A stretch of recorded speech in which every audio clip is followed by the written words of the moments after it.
welcome to our presentation, In the Face of Change and Uncertainty, 2 Decades of Sustaining and Nurturing WAC Programs at CUNY.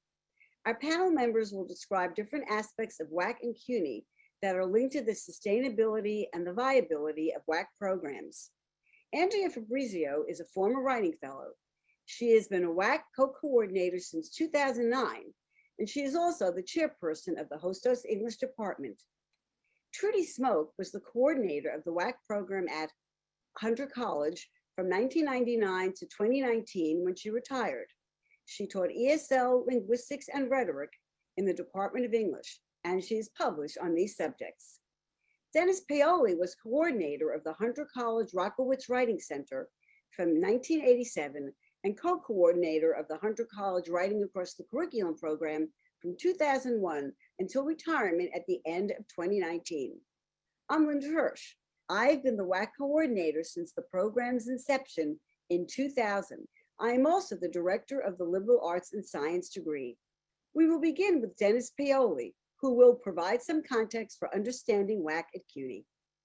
The City University of New York, CUNY, is the largest urban public university in the country, with 25 affiliated institutions, community colleges, senior colleges, and graduate schools, located throughout the city's 5 boroughs. Over 275,000 students attend courses yearly across the system.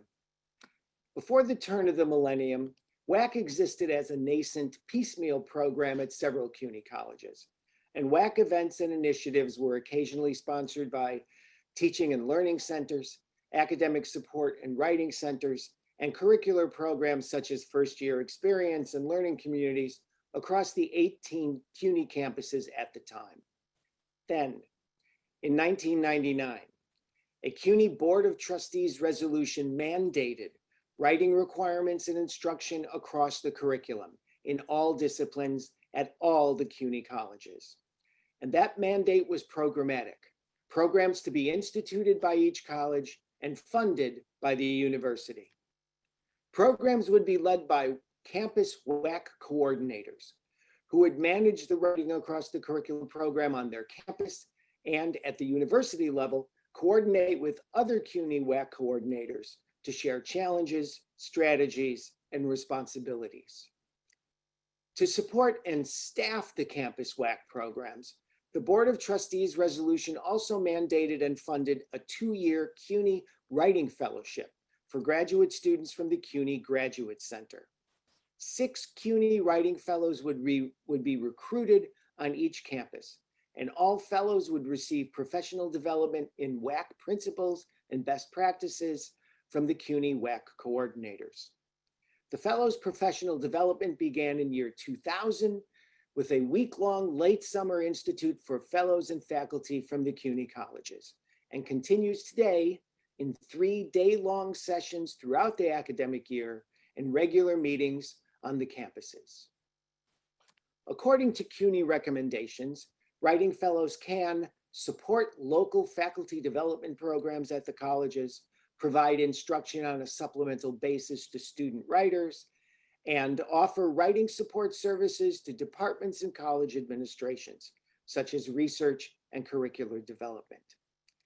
As terms of their fellowship, writing fellows cannot be asked to teach classes, to grade papers, to assist in non-WAC related research, or to provide personal services.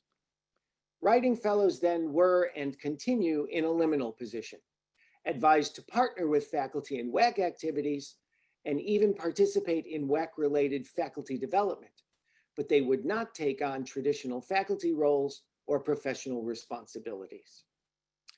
Inherent in the university's WAC initiative was the understanding that where possible, individual colleges would create writing-intensive courses and graduation requirements.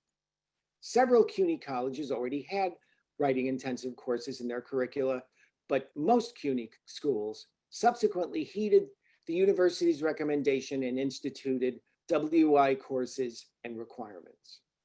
2 fairly standard models emerged: professional development programs to certify faculty as versed and accomplished in the principles of WAC pedagogy, or the adoption by college governance systems of a certification process for writing-intensive courses. As you might imagine, along the way over the last 2 decades, since the CUNY Board of Trustees resolution, changes have been made to the university's WAC program. Administratively, WAC was repositioned under the university's Office of the Dean of Undergraduate Education and funded through that office as Coordinated Undergraduate Education Program, or CUE. The major impact of this change was funding. College WAC programs had been directly funded by the university. Now, CUE funds were dispersed to the college administrations, which determined locally what funding the college WAC program would receive. And a change in the university's writing fellowship from a 2-year competitive award to the single final year in a 5-year chancellor's fellowship awarded to graduate students upon entry to the Graduate Center necessitated changes in the recruiting, training, and managing of the fellows, who on many campuses were, with the coordinator, the entire local WAC program. But the university mandate remains, and the local campus programs endure, some surviving, some thriving at different times in different forms. We on the panel, the CUNY WAC coordinators from Hostos Community College and from Hunter College, will describe our campus programs. And several of us will gauge their sustainability using the sustainability indicators suggested by Michelle Cox, Jeffrey R. Galen, and Dan Melzer in their articles, Sustainable WAC, a Whole Systems Approach to Launching and Developing Writing Across the Curriculum Programs, and Tracking the Sustainable Development of WAC Programs Using Sustainability Indicators, Limitations, and Possibilities. Linda? Thank you, Dennis. Hostos is an urban bilingual community college of approximately 7,000 students, serving New York City's South Bronx community, one of the country's poorest. Our student population is ethnically and linguistically diverse. 99% receive financial aid. At the time of the WAC program's inception, over 75% of the incoming student body required some form of developmental education and/or ESL instruction. While these numbers have shifted dramatically since 2018 due to changes in defining developmental students, for much of the program's existence, the needs of these learners have been central to our work. It is against this challenging backdrop that Hostos began its WAC initiative.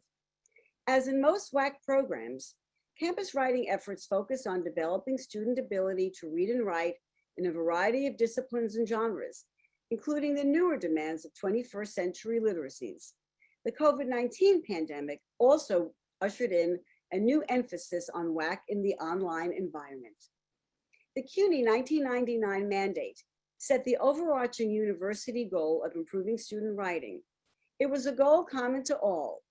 A variety of cultures and climates among CUNY's 19 campuses led to diverse implementation models. When the mandate was enacted, Hostos was struggling with its students' language needs. An earlier undertaken needs assessment identified faculty concerns about student literacies. They bemoaned the state of student writing, and most saw the English department as accountable. The notion of campus-wide responsibility for writing had not yet arrived. In response to the mandate, the WAC coordinator formed a WAC advisory committee of department chairs in order to establish the goals of WAC for our campus. To borrow from Cox, Galen, and Melzer and their work on sustainability indicators, we were simultaneously in the understand and plan stages, identifying our needs and goals and gathering a group of stakeholders to form a WAC committee to guide this work. 20 years later, we still have a viable and sustainable WAC program, recognized as a valuable resource across our campus. This has transformed the culture of writing at Hostos. There are any number of factors contributing to this. First and foremost, the CUNY mandate and the graduate student writing fellows assigned to each campus. But we have succeeded where some other CUNY campuses have not. We were drawn to the framework outlined by Cox, Galen, and Melzer since their model sustainability indicators, SIs, closely match the ones that we had established for our campus, though we have never referenced or measured them as SIs. At this advanced stage of our development, we thought it would be informative to look and see where we stood regarding these indicators, which were most important to our sustainability, what additional SIs were relevant for us, and how we arrived at our current position. Of all the sustainability indicators, budget capacity seems primary. A budget that meets programmatic needs is essential. As Dennis indicated, at the onset of the University WAC Initiative, campuses received specially earmarked WAC funds from CUNY Central. Midway through the initiative, this changed. The amounts for WAC were now left up to each individual campus. The Hostos administration still provided us with funding, but other campuses didn't fare as well. For many years, faculty earned stipends for developing WIs and for attending PD sessions. These allocations have dropped over the years. Yet these monies were more crucial in the earlier years of program development. Without stipends at the program's inception, we doubt much of the work would have been done, something we saw happening on other CUNY campuses. Now, having enough WIs to meet demand, the reduction of stipends has not been critical. Faculty seem willing to attend workshops and create WIs with minimal or no extra financial support. Of great importance is that reassigned time for the 2 WAC coordinators is still given, unlike on some other CUNY campuses. Bottom line, while our program has adjusted to budget cuts, new WAC programs need financial support for faculty undertaking this work, at least until a critical mass of foundational work has been established. Another SI is the capacity of the WAC coordinator to manage the WAC program. As of 2009, there have been 2 co-coordinators. One has been with the program since its inception, and the other is a former writing fellow. This consistency in leadership has allowed for continuity and ease of growth. The first SI presented by Cox and Galen was the number of WI sections available to meet student need. Writing intensive courses are a key component of WAC at Hostos, though we encourage writing in all classes, not just WIs. Students must complete 2 WIs to graduate. Having no such courses at the start of the University Initiative in 1999, the college currently offers over 131 WI sections, representing a wide range of disciplines. Sustainability is indicated by few waiver requests, evidence that enough courses exist to meet demand. How did we get from 0 to 100? By developing our first WIs with interested faculty. We assigned a writing fellow to collaborate with them, paid them a stipend, capped class enrollment to 25, and provided ongoing PD. By the end of 2002, 3 years after the WAC mandate, we had 6 WIs. Interest had begun, and each successive year, more faculty worked with us, creating writing intensive sections. Like the examples provided by Cox et al., we too believe sustainability and the integrity of our WIs is dependent upon syllabus review. Early on, we created an ad hoc faculty WI task force to review WI syllabi according to approved guidelines and recommend them for WI designation to Hostos governance bodies. Pre-pandemic, we began a review of earlier approved WI syllabi to see that they maintain WAC components. Faculty support services are needed to grow WAC capacity. The WAC program runs 2 to 3 faculty PD workshops throughout the year, with a final session led by an outside consultant. There is an online certification model for adjunct faculty, which was also useful during the pandemic to certify all faculty, not just adjuncts.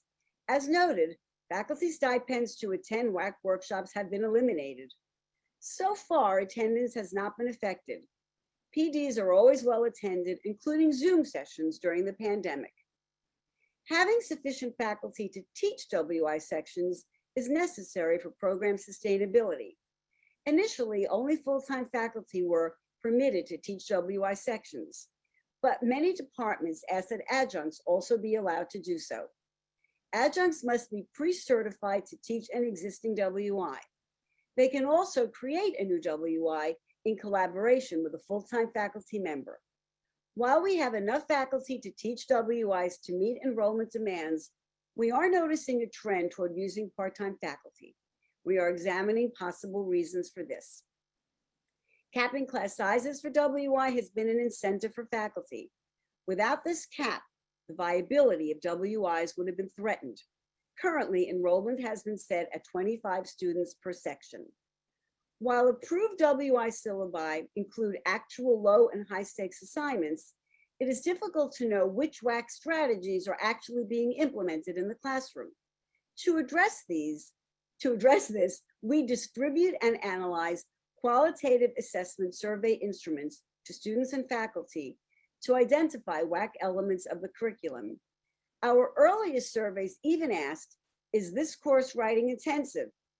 As you might have guessed, some students enrolled in WI said no. One new SI for us and for CUNY is support for writing fellow professional development. PD has become more the responsibility of campus coordinators who have various amounts of familiarity and experience with WAC themselves and will need to spend more time preparing their fellows. As we reflect on the 20 years of WAC at Hostos, we can identify those features which have contributed to the program's sustainability. Aside from the CUNY mandate, faculty support is primary. Our model is bottom up and relies on working with interested faculty, an ever-widening circle over the decades. The WI graduation requirement is an enrollment booster, resulting in greater faculty participation. We created governance structures to institutionalize our work. The WI task force provides an environment conducive for open discussion of syllabi.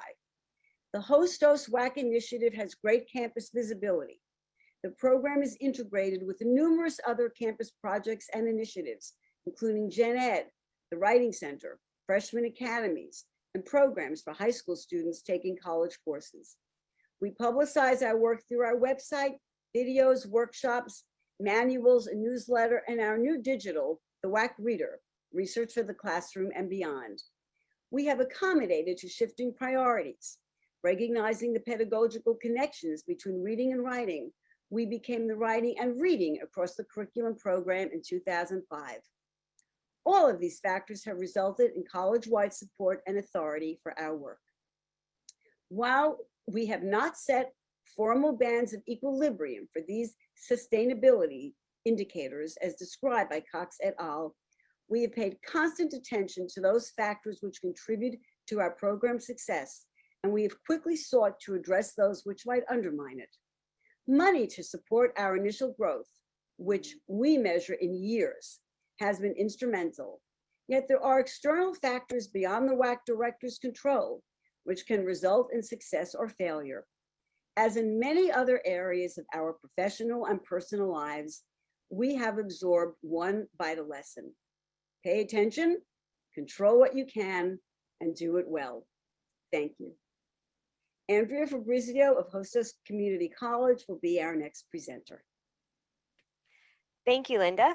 So I'm going to talk a bit about my experience as both a writing fellow and now a WAC co-coordinator, and what I have learned from being in these two roles about mentorship and leadership and how these factors contribute to sustainability of a WAC program.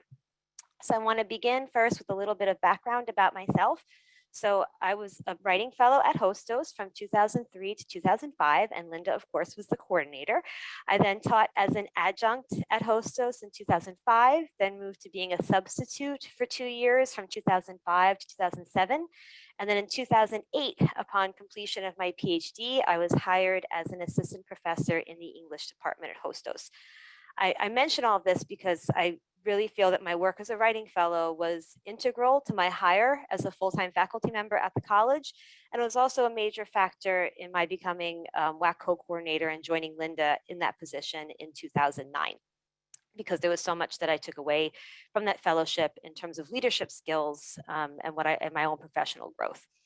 So I want to start by talking about mentorship and the WAC fellowship, because it's just an amazing opportunity for mentoring of graduate students. As I mentioned, the structure is there's a coordinator and then the graduate students who are on the campus. And there are many things that I took away from that experience that I learned by being in the program that are important for sustaining a program. So to begin with, structure and organization. So our program is highly structured. We meet with our fellows once a week for 2 hours. The organization of it is very clear. We have clear goals, assignments, tasks, and projects are assigned in an orderly way. And that really is important, not only to the program, but also to the writing fellows to be in a structured environment like that. I also took away that communication is incredibly important. And this is something I think fellows really learn quickly in the WAC program, that not only writing clear emails, but just being on top of communication. I remember this was the moment where I really saw the difference between, responding to someone in 12 hours versus 72 hours, right? That you get back to people, with clear communication, and that there's this open line, and how important that is. Also transparency. Linda, as a coordinator, now Linda and I together are always very transparent with the writing fellows about the projects they're working on, if there's something delicate about that project, how to navigate governance processes, how to deal with, Office of Academic Affairs, right? We're always very open and transparent about things that are being done in the program. And as has already been mentioned a few times, the importance of professional development, right? That I remember starting off as a writing fellow and thinking, oh, great, I'm a writing fellow. What's a writing fellow, right? You need to know what a writing fellow does and how to be one. And that professional development that's provided on an ongoing basis is so important, because it really supports the idea that we're always continually learning, which is very important for sustainability. And also availability. Again, Linda as coordinator, now the two of us together are always available to the writing fellows, which is important when you're running a program, to be available to the people that are involved in it, right? We get back through email, we get back through phone. Before the pandemic, when we were on campus, we would joke that one of us was always on campus, right? That we were always available to the fellows or to the faculty who needed to speak with us. So those are things that I learned through Linda's mentorship as a fellow that I've carried with me into my professional development. And there are just general leadership skills that fellows learn through the process of being a writing fellow that are so important, just not only for sustaining a WAC program, but just professionally important. So as has been mentioned, fellows work with faculty. That's mainly the Hostos model, as you get paired up with faculty in different departments across the college. So you learn a lot about collaboration, and something that we always tell our fellows is that it's not a cookie cutter model, right? Just because you collaborated well with one professor doesn't mean that that same strategy of collaboration will work in the same way with a different person, right? And this is human nature, and you learn how to navigate different personalities, different situations, and adapt and really develop collaborative skills that are so important, again, for leadership and for sustaining anything that you work with. Reciprocal learning was something that was also so important in the WAC fellowship and as WAC coordinator, that you learn that learning goes back and forth, right? This is the thing that teachers always love in the classroom, right? When you learn from your students, it's the same thing with a fellow and a faculty member, that the faculty member comes in with the expertise in the discipline, the fellow comes in with a growing expertise in WAC, and together you figure out how those two things go together, right? How the discipline and WAC scholarship merges together, and you learn from each other in that process. And to keep that going is so important. Problem solving is another leadership skill that is highly developed during a WAC fellowship, and that also feeds into sustainability and leadership. A faculty member will come to a writing fellow and say, hey, the students are really struggling with this assignment, or in this unit, they really get lost. And as a fellow, you work with that faculty member, you work with your other writing fellows, with your coordinator, to figure out a solution to that and to work that problem.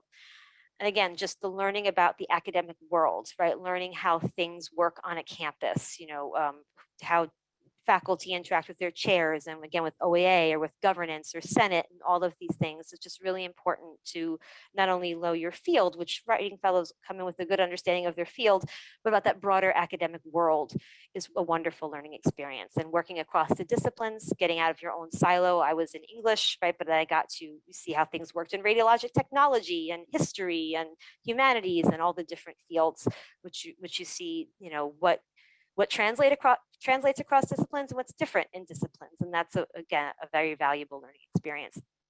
And because of this liminal position that fellows have, as not being the expert, right, not being the teacher, not being the student, you get this wonderful sense of both faculty and student needs, right? The faculty member will tell you what they want for their class, what their goals are, and articulate that really clearly to you. And the students who might not feel as comfortable telling their professor what's confusing to them or what's unclear to them will tell you where they're struggling. And if you take that with you past the fellowship into other fields or other directions after you leave the fellowship, that's something important to really hold on to remember what it is to be in the two positions. That's the empathy of understanding what the different roles are feeling and going through in any profession. So that's another leadership sustainability skill.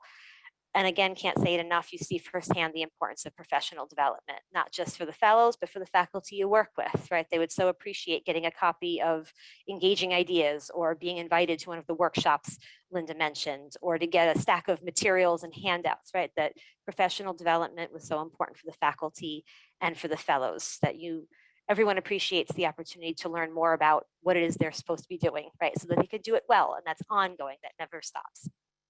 I just wanted to take a moment to focus on a key takeaway for me when I was a fellow as part of my professional development. I remember Linda would ask us this question as fellows when we were working on assignments and syllabi. What do students need to know to complete an assignment? What is it? Do they need the background knowledge? Do they need research? Do they need a particular writing skill? To really think about that. And that question is something that I've carried with me into different aspects of my professional growth. Obviously, it feeds into teaching, but also committee work, right? When you're on a committee and the committee has a charge, what does the committee need to do that work? As an administrator, now as chair of the English department, if our department has to do something, right? What do we need to do it well? So that's a very important question to keep in mind in a leadership position, and that can help sustain a project and help sustain growth, to make sure that you're considering what people need to know to do something and that you provide it. And that again goes back to professional development. So I just want to close by again kind of summing up this dual perspective that I have as both former fellow and current WAC coordinator, that being in both of these roles has given me an awareness of both the goals and takeaways of the program. Again, we have a very structured program which contributes to sustainability. I know what direction it's moving in and how to adapt those goals and where it's moving, and then also why it's important to the fellows, right? What they take away from it. To keep that in mind is equally important, right? What the fellows are going to take away and learn from the experience. As I said at the beginning, our program is very structured. We provide a lot of guidance and communication, and being in both of these roles as fellow and coordinator has given me a deeper appreciation of all three of those things, right? How important structure, guidance, and communication are to sustaining anything. I'm also very tuned in to both the needs of the fellows and of the program, which is incredibly important, again, to sustaining it. And most importantly, having benefited from phenomenal mentorship from being a fellow with Linda, I am much better positioned to provide mentorship to others coming into the program, which will contribute to its sustainability over the years. So with that, I'm going to close and turn it over to Trudy Smoke, who will give the Hunter College perspective. Thank you.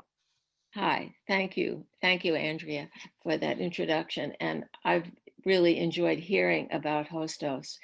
I'm going to look at this obviously from a different perspective. One, that I've been away from Hunter for a couple of years. And I'm looking at it from the Hunter perspective. Hunter is one of the 11 senior colleges, and also CUNY-wide, about how this began and what it is. So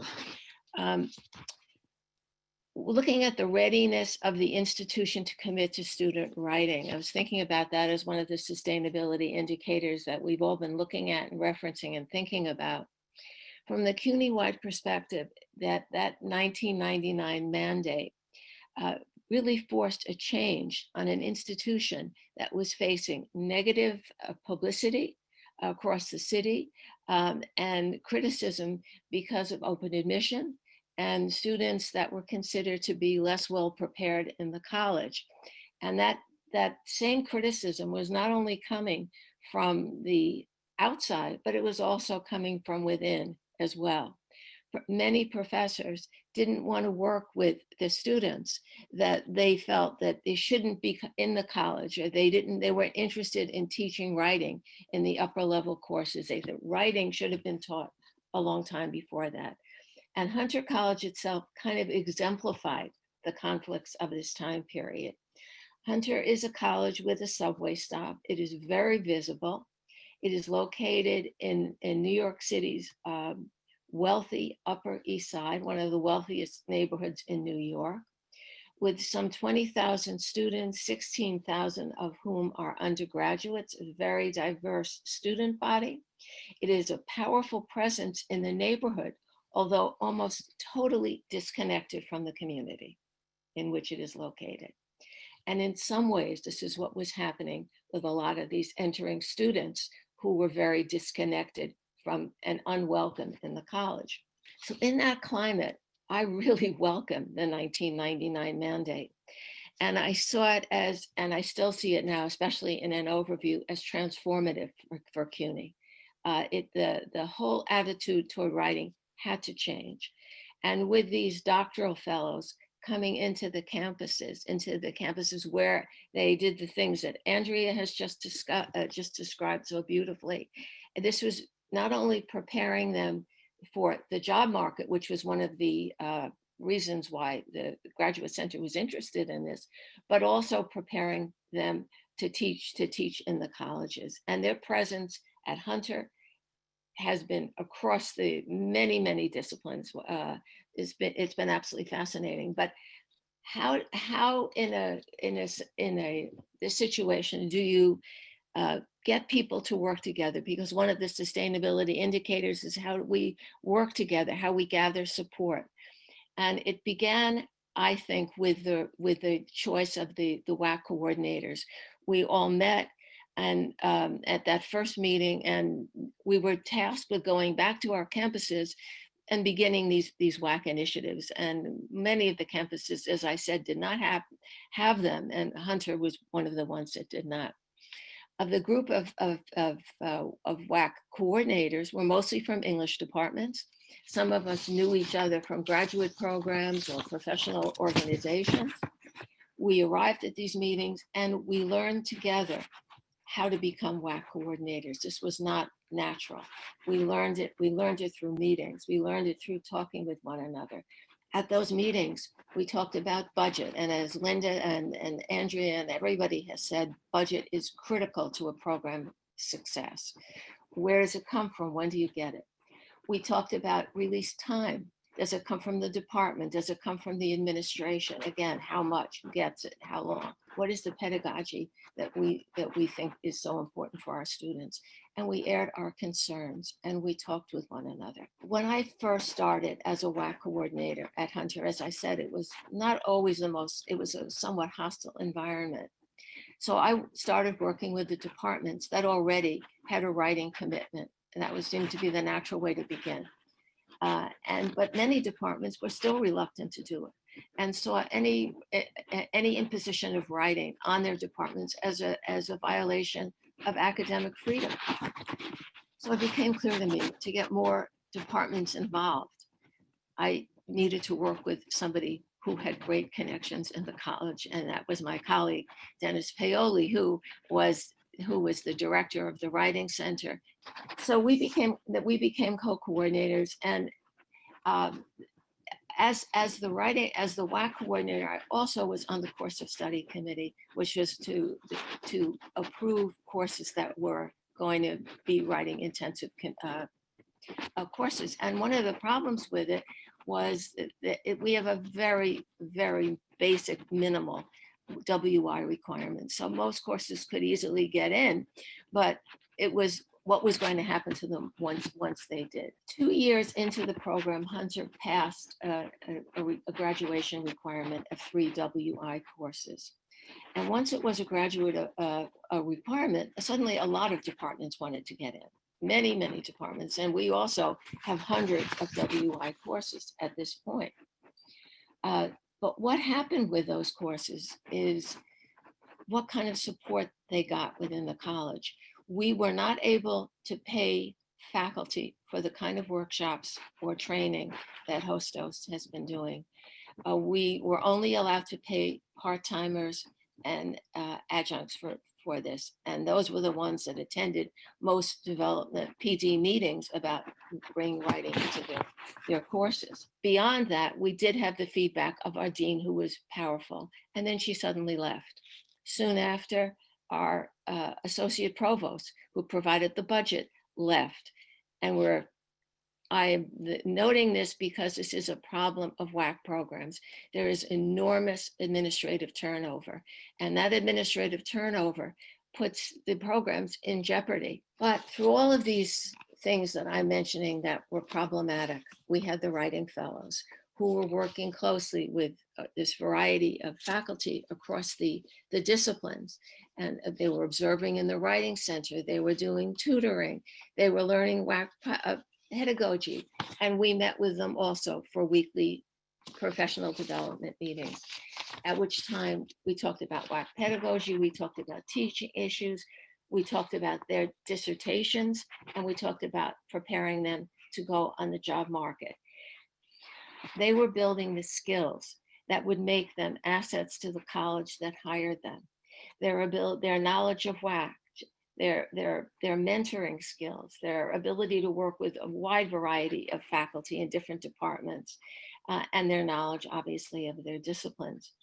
And this was happening across 18, sometimes 19 campuses with, we said, 6 people. So let's figure it was about 100 people a year over 20 years. 2,000 WAC fellows have now entered the academic world with this knowledge of WAC and the practical work in WAC. These 2,000 people, I believe, are the future of WAC, and these are the sustainability. This is what will keep this program going. I have a concern about this too, and that is that administrators know this and that they value the work that we put in WAC, and that comes up when people come up for tenure and promotion, that this is valued. So maybe having the perspective and stepping back, I'm looking at this a little bit differently. I am seeing problems, but I am also seeing success. And what I think helped to make the success of WAC over 22 years now, and never, Dan Meltzer said 50% of the programs don't last. This certainly has. I think is this sense of connectivity. The connectivity between co-coordinators, Dennis and myself, Linda and Andrea, the connectivity between WAC and the Writing Center, or WAC and learning centers, depending on how colleges are set up, the connectivity among the WAC fellows that we've just talked about, and the friendships and collaborations that have developed, and the connectivity among the WAC coordinators that we've worked together for decades and learned together and grown our programs, and the connectivity to the larger groups like IWAC and 4C's WAC and the WAC trainings and the WAC clearinghouse. And just one last thing I have to add, despite what some of the research suggests, it does matter who the coordinators are. It really does. Being persistent and stubborn and committed to WAC and also flexible make a real difference, because we have seen programs that have faltered when they had coordinators did not have these kinds of attributes. So our programs overall have learned, they've sustained through COVID, retirements, new coordinators, but they have been sustained, I think, through the kind of work that has gone on and through the remarkable work of the WAC fellows and what they've contributed. And I want to turn this over to Dennis, my colleague, Dennis. Dennis? When I was lucky enough to become co-coordinator with Trudy of the Hunter College Writing Across the Curriculum program, I had been coordinator of the Hunter College Writing Center for 14 years. As sustainable programs, writing centers present both a model for WAC programs and a resource. Writing centers and writing across the curriculum share largely similar, if not congruent, pedagogies and fields of practice. Several CUNY College WAC programs deployed their early cohorts of writing fellows to establish writing centers on their campuses. And before the advent of the CUNY WAC Initiative, The Hunter Writing Center co-sponsored a one-day Writing at Hunter College conference. Before Hunter instituted one in response to the CUNY mandate, the Writing Center served as part of a patchwork campus WAC program.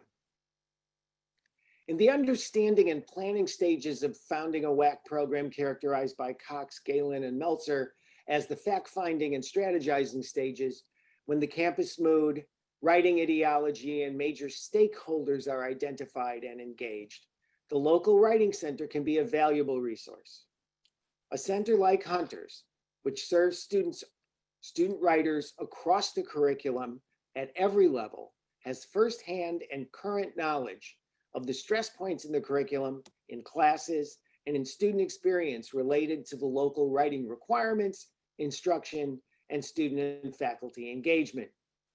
A center's usage statistics, the number of students and courses served, the subjects of offered workshops, the hits on certain of its web pages, etc., can provide evidence of student and faculty engagement and concern with writing issues, general and disciplinary. At the very least, a center could help identify the usual suspects, the writing-friendly faculty across the curriculum who would most likely participate in WAC activities and show interest in teaching writing-intensive courses. And writing centers can practically serve WAC programs.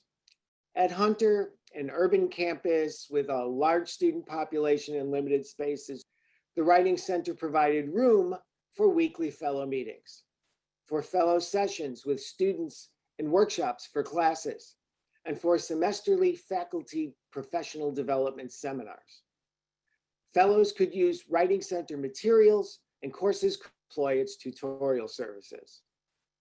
A sustainability indicator for a WAC program might be its access to visible and viable space on campus. At Hunter, our Writing Center provided that space. And in the DPSIR model of program analysis advocated by Cox, Galen, and Meltzer, that views programs from the multiple perspectives of driving forces, pressures, status indicators, state indicators, impacts, and responses, the institutional status of the Writing Center and its accumulated statistics can directly indicate the state of student writing at the college. And writing centers can always provide a response, a reservoir of face-to-face and online coaching and expertise in academic writing when the curriculum could use an extracurricular partner. And one more point about program sustainability. When Professor Smoke and I retired almost 2 years ago now, we were able to recruit as Hunter's WAC Program Coordinator a young faculty member in the philosophy department, Professor Daniel Harris, who had been a WAC fellow at Brooklyn College in the CUNY system. Daniel had taken the program digital, starting well before the pandemic, placed greater priority on fellows' labor, scheduled fewer but longer campus fellow meetings, and represented the program at the college's Teaching and Learning Center, ASSERT. The Hunter Writing Across the Curriculum program is in good shape because it is in good hands. There was always more departmental demand for the services of a writing fellow than the WAC program was able to meet. There still is, though the program has been on Zoom for over a year and the fellows e-commute to their services. There is unprecedented at the moment demand for writing fellows at Hunter College to coordinate with courses. The CUNY WAC Fellowship has created generations of young faculty with WAC experience and expertise, as Trudy and Andrea said, and Linda have said, who these fellows have, like Daniel and like Andrea, taken leadership roles in decades-old programs at Hunter. And there are others who have gone on to staff faculty and WAC programs across the country. At CUNY, the professional development of graduate students in WAC pedagogy and practices is a key sustainability indicator for its successful program. as is a high-functioning campus writing center. So check with us again in 20 years. Thank you for attending this presentation. We have some discussion questions you might wish to consider. Please join us live for the next 15 minutes to talk about these or any other questions or comments you might have.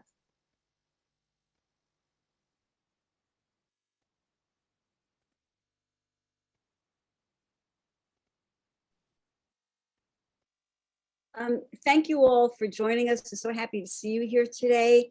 We welcome you now to please ask any questions that you might have either via the chat or with your hands up. And I see some hands up already. And the first hand I see is Dan Meltzer. Hi, Dan. Can you make sure you unmute yourself? Wonderful presentation. I'm so sorry. That wasn't a hand, that was a clap. Oh, that was a clap. Okay, well, we appreciate a clap as well. Claps are always appreciated. Anybody else have a hand up that they want to ask a question or a comment? Anything at all? Don't be. Ashley? Yeah, hi. I have a question. I guess I think it's more for Dennis, since he was talking a little bit about the Writing Center. But I'm wondering what your I guess what your professional opinion is about how much or whether or not faculty should participate specifically in writing centers to get an idea of, I believe it was what Andrea was saying with, or Andrea, sorry, about the like knowing the unique place that the writing fellow has in knowing what the students' needs are and the faculty needs are without being like an expert in both. So I'm wondering how the faculty can participate in the writing center to get some sort of ideas that they can, and whether or not you think that would be useful to bring back into their classes, because that's something I've been thinking about as I finish my master's program, is whether there should be some sort of soft mandate for writing faculty to participate a certain amount of hours in a writing center. So I'm just wondering what you think about that. I don't think you can, hi, by the way, and a very good question. And it was a question that I lived with for 32 years as coordinator of the Hunter Writing Center. We always tried to make ourselves available to faculty. I don't think you should mandate it, because that particular kind of mandate on faculty is usually not received very well. But we were as open as possible. We did make we tried to make and ultimately did make a very good relationship with the Teaching and Learning Center on campus. And as it became more popular and important and supported by the administration, the Writing Center became more visible and made even more connections with faculty, including important connections with full-time faculty. So I think connecting to a Teaching and Learning Center on your campus is really important. We did make, I always thought we had important information that faculty and that administrators could use. Administrators actually would only come to us when there was a middle states report to make. And then we would give them piles of information in our report, and they'd use a small fraction of it. But we, in the process, would make do an almost yearly audit of our services and present that to the administration and try to make that available to faculty across the curriculum. And we would make it available to the faculty of writing intensive courses. And at that point, we did start to get more interest in learning about what we did. But I think there are limits, especially now with COVID and we're doing everything online. But I think it's important to reach out as many ways as possible. And because I think we have valuable information that isn't used often enough. And if you want to get in touch with me, go through the Whova app and contact me, and I'd be glad to follow this up. Let me also add that all of the writing intensive teachers did receive a copy of Bean, were invited in to come to some of the professional development, and a number of the composition teachers were former tutors from the Writing Center who had been master students at Hunter or undergraduate students at Hunter and were peer tutors and then became composition teachers. So there is that kind of interaction with the Writing Center and teaching at Hunter. But I agree with you. It would make a lot of sense for more teachers to avail themselves of the resources of the Writing Center and the pedagogy of the Writing Center. Thank you. Dominique? Hi, thank you so much for this presentation. I'm a fellow CUNY person, but I learned a lot, even though I was a writing fellow at Queensborough from 2012 to 2014, and now I'm a WPA at LaGuardia, but just hearing all of this was still really informative. And I'm thinking for those of us at CUNY, but also for anyone that's in a larger university system where there are many campuses, to what extent could it be useful to do some sort of CUNY-wide training? So I'm thinking about this from a faculty development standpoint, not only for the fellows, but for faculty, right? So maybe even thinking about like, what if we got all of our biology faculty together across multiple campuses for a session, right? And had them sort of brainstorm, or our philosophy faculty or whatever, right?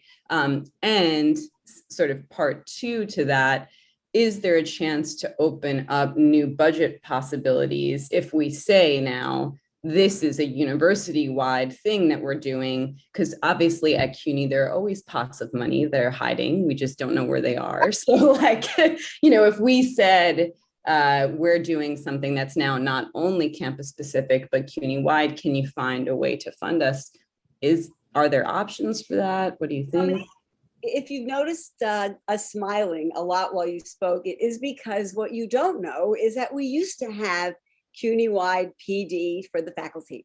Right before the pandemic, I will say that we, Dennis, I, and Andrea and Trudy did work with Lucinda Zoe, and not to bore everybody else here, but just quickly, we were working on having a session. She was going to help us fund a session for CUNY faculty, where we would get together. And I think for anybody listening, for bringing faculty together from other campuses is a great idea. We used to do that in the past. We did it periodically. We had an outside speaker. We met at the CUNY Graduate Center, and we divided up people by disciplines from across campuses. They loved meeting each other.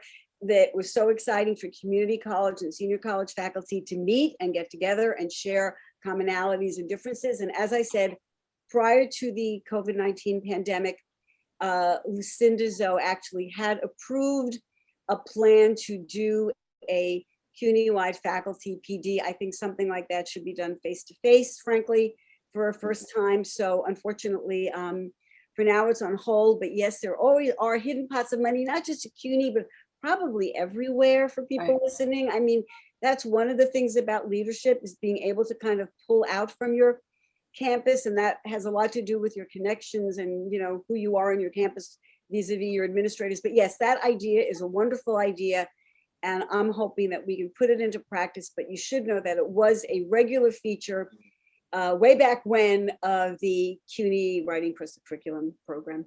So yes, glad to hear it's still alive in people's minds. So we'll work on it. Any other questions or comments or thoughts? I see something in the chat. Super helpful. Thank you. Anybody else? One of the things that we were speaking among the presenters was, we didn't get a chance in our presentation, was to look at the differences between WAC and community colleges and senior colleges. And I don't know if any of you have any thoughts about that. We certainly see differences just between Hostos and Hunter, and we alluded to some of them. Faculty approach to students who need a lot of help with writing. I think the community colleges are more welcoming to student needs and not so certain that everything should have been cleared up prior to taking a writing course. Senior colleges had a different attitude, but there were other differences that we saw. Is there anything that you all have noticed or that you would like to talk about that might be different in terms of WAC at a community versus a four-year institution? Maybe my presenters want to jump in a little bit, but Trudy, you had a thought just about budget, I thought. Well, I think that the budget is, as we've said, is a major issue throughout. And one of the partially is the differences between when we had the Q budget and when we had an earmark budget made a big difference. But even after that, for whatever reason, the senior colleges were not able to pay full-timers stipends from the beginning and continue to be an issue, and the community colleges were. So I think this is one of the budget issues. Another budget issue is how late we got our budgets, and it often meant that it was hard to set up some of the professional development sessions that we had planned. We just didn't get a budget until rather late in the year, and I don't know if that was a little bit to do with the administrative turnover. And I know, Dennis, do you have yeah, you look like you were getting ready to say something about this too. I think to some degree, it's because the four-year colleges are four-year colleges. There are lots more courses. There are perhaps a couple more departments or boutique programs. So there's sort of more demand on budget at the four-year schools than there are at the community colleges in terms of departments and programs really trying, really competing with each other for budget. And I'm not absolutely certain that's the case, but I think it's likely the case. And unfortunately, writing across the curriculum and writing centers and writing programs are considered to be, as several people have mentioned, you're supposed to take care of that in the freshman year in the writing program. In the, that's not something that's necessarily ongoing. And we took care of it. We have writing intensive courses. We have a couple of writing intensive courses in our department. It's easy to push us over to the side. Especially when there's a new shiny object, when there's a new specialized program that the college wants to fund. So it's a little difficult. It's a little harder at the four-year schools, I think, to fight for funding. I only have time for one more thought or comment, so please feel free. Anybody have anything they'd like to add or share? I'll just say to add quickly to what Dennis said, from a two-year college perspective, one thing that we've learned in sort of looking at our prerequisite structure for our courses is that actually in the English department, we made some assumptions about English 101 being required for other disciplines, and then learned that it was actually a prerequisite for way fewer courses than we realized. So that was a shock to those of us who were newer and thought like that makes no sense. But actually that became a bit of a motivating factor to do more WAC work, because people really felt like there was a need for it. Rather than changing the prerequisite structure so that one-on-one became, this early part of the curriculum for all these courses, it turned into a conversation about the value of WAC, and that's been useful. Thank you. I think that's all we have time for. So I really, on behalf of our panel, I want to thank you all for joining us and for your attention. If there's any follow-up information that you would like or need, please feel free to reach out to us. We'd be happy to continue the discussion.